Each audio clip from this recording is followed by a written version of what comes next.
Nandito na tayo guys sa Valdea Gardens. So deliver na tong in order na cake. So ayan.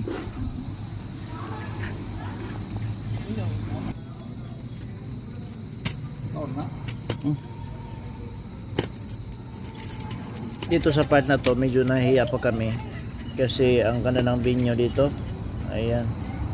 Itong cake namin medyo maliit lang pero nakadepende siguro baka meron pang ibang cake nito na i-deliver, kaya yun.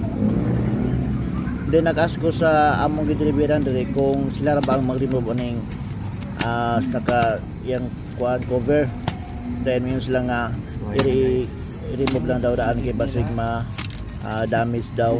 So ayan, so amo na lang i-remove ni siya. Dahan-dahan baka masira o ma-damage